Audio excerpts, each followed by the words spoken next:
Indian cinema കാത്തിരുന്ന മോഹൻലാലിൻ്റെ ആരാധകർ കാത്തിരുന്ന കേരളക്കരയാകെ കാത്തിരുന്ന എമ്പുരാൻ്റെ റിലീസ് കഴിഞ്ഞ് ആദ്യ ഷോ കഴിഞ്ഞിട്ട് ആളുകൾ വെളിയിലോട്ട് ഇറങ്ങാനും അടുത്ത ഷോയ്ക്ക് ആളുകൾ അകത്തോട്ട് കയറാനും നിൽക്കുന്ന ഒരു കാഴ്ചയാണ് മക്കളെ നമ്മളിപ്പോൾ കണ്ടുകൊണ്ടിരിക്കുന്നത്. ലൂസിഫർ എന്ന വമ്പൻ ഹിറ്റിന് ശേഷം പൃഥ്വിരാജിൻ്റെ സംവിധാനത്തിൽ ഇറങ്ങുന്ന മോഹൻലാൽ സിനിമയായിട്ടുള്ള എമ്പുരാനെ ആളുകൾ ഇങ്ങനെ പ്രതീക്ഷയുടെ ഹൈപ്പ് കൊടുത്ത് വളർത്തി വലിയൊരു പ്രതീക്ഷയുടെ സ്ഥാനത്ത് ഇങ്ങനെ ഇരുത്തിയിരിക്കുകയാണ്. അപ്പോൾ ആ പ്രതീക്ഷയൊക്കെ സ്ഥാനത്താകുമോ അസ്ഥാനത്താകുമോ എന്നുള്ളതൊക്കെ ഇന്നറിയാം. ലൂസിഫർ എന്ന ബ്ലോക്ക് ബസ്റ്റർ ചിത്രത്തിന് ശേഷം പൃഥ്വിരാജിൻ്റെ ഡയറക്ഷനിൽ ഒരുങ്ങുന്ന മോഹൻലാൽ സിനിമ, പിന്നെ ഏറ്റവും കൂടുതൽ കാശ് മുടക്കിയ സിനിമ, ഒരുപാട് ആർട്ടിസ്റ്റുകൾ, വലിയ ആർട്ടിസ്റ്റുകൾ പങ്കെടുത്ത സിനിമ, അങ്ങനെ ഒത്തിരി പ്രത്യേകതകളുമായിട്ടാണ് ഈ എമ്പുരാൻ എന്ന സിനിമ ഇന്ന് റിലീസായിരിക്കുന്നത്. നോക്കിയ പടത്തിൻ്റെ ആദ്യ ഷോ കഴിയുമ്പോഴത്തേക്കും ഇങ്ങനെ കൊട്ടാൻ വേണ്ടിയിട്ട് തെയ്യം പൂക്കാവടി ചെണ്ടക്കാർ ചെണ്ടമേള എല്ലാം ഒരുങ്ങി ഇരിപ്പുണ്ട്. എല്ലാവരും ഇങ്ങനെ അക്ഷമയോടെ കാത്തിരിക്കുവാണ് ആദ്യത്തെ റിവ്യൂവിന്. ഇപ്പോൾ തിയേറ്റർ കഴിഞ്ഞ ആളുകളെല്ലാം ഇറങ്ങി തുടങ്ങുന്നുണ്ട്.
ഇനി പ്രത്യേകിച്ച് ഒരു മുൻകരുതലുടെ ആവശ്യമുണ്ടെന്ന് തോന്നില്ല. കാരണം ലാലേട്ടൻ്റെ ഒരു പടം ഓടിയെന്ന് പറഞ്ഞു കഴിഞ്ഞാൽ മലയാള സിനിമയിൽ ഏറ്റവും വലിയ ഇൻഡസ്ട്രി ഹിറ്റ് സംഭവിച്ചു എന്നാണ് അതിൻ്റെ അർത്ഥം.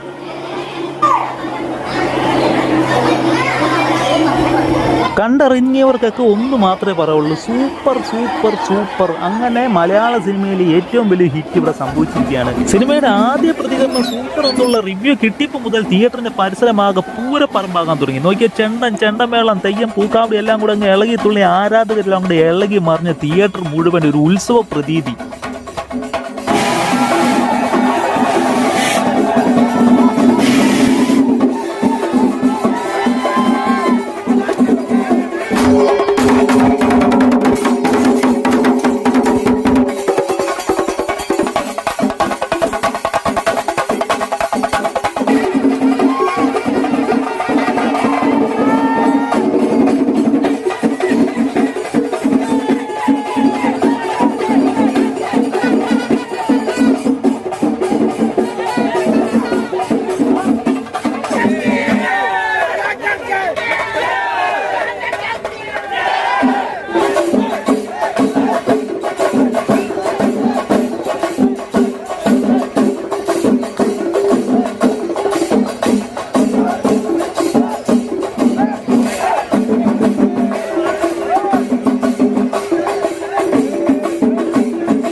എന്തായാലും ഒരു കാര്യം നമുക്ക് ഉറപ്പിക്കാം, അടുത്ത ഷോ മുതൽ കേരളം മുഴുവൻ ഇങ്ങനെ തിയേറ്ററിലേക്ക് ഇങ്ങനെ ഒഴുകുന്ന ദിവസങ്ങളായിരിക്കും ഇനി വരുന്നത്.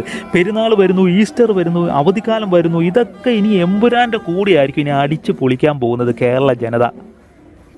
മൊബൈലിൽ ചുരുങ്ങിപ്പോയിട്ട് ഇങ്ങനെ കൂടി വീട്ടിലൊക്കെ ഇങ്ങനെ ഉറക്കം തൂങ്ങുന്ന നമ്മുടെ സിനിമാ പ്രേമികളെയൊക്കെ ഇങ്ങനെ ഇതുപോലെ തിയേറ്ററിൽ കൊണ്ടുവരണമെങ്കിൽ ഇപ്പോഴും നമ്മുടെ ലാലേട്ടനും മമ്മൂട്ടി ചേട്ടനും ഒക്കെ തന്നെ വേണം. ഇതുപോലൊരു ആൾക്കൂട്ടം ഈ അടുത്ത കാലത്തൊന്നും തിയേറ്ററിൽ ഞാൻ കണ്ടിട്ടില്ല സത്യം. ഇതിപ്പോൾ ആദ്യ ഷോയുടെ പ്രതികരണമാണ് കേട്ടോ. ഇനി വരുന്ന ഷോയിലൊക്കെ ഇതുപോലെ തന്നെ ആരാധകരുടെ ഉത്സവവും ആഘോഷങ്ങളൊക്കെ തിയേറ്ററിൻ്റെ പരിസരത്തൊക്കെ കാണാൻ പറ്റും. ഏതായാലും നമുക്ക് കുറച്ച് കൂടെ ഈ തിരക്കൊക്കെ ഒന്ന് മാറിയിട്ട് തിയേറ്ററിൽ പോയി സിനിമ കാണാം എന്നാണെന്ന് വിചാരിക്കുന്നത്. ഒരാഴ്ച കൂടെയൊക്കെ കഴിയട്ടെ. എന്ത് സിനിമ കണ്ടതിന് ശേഷം ആ സിനിമയെക്കുറിച്ചുള്ള എൻ്റേതായിട്ടുള്ളൊരു അഭിപ്രായം റിവ്യൂ ഞാൻ ഇടുന്നതായിരിക്കും. എന്തായാലും നമ്മുടെ ആഘോഷങ്ങളൊക്കെ ഇങ്ങനെ കനത്ത് റോഡെല്ലാം ഇങ്ങനെ ബ്ലോക്ക് ചെയ്ത് കോട്ടയത്തിൻ്റെ നഗരപ്രദേശങ്ങളിലേക്ക് തന്നെ മോഹൻലാലിൻ്റെ ആരാധകർ, എമ്പുരാൻ്റെ ആരാധകർ ഇങ്ങനെ ഇളകി പോയിക്കൊണ്ടിരിക്കുന്ന ഒരു കാഴ്ചയാണ് നമ്മളിപ്പോൾ കാണുന്നത് കേട്ടോ.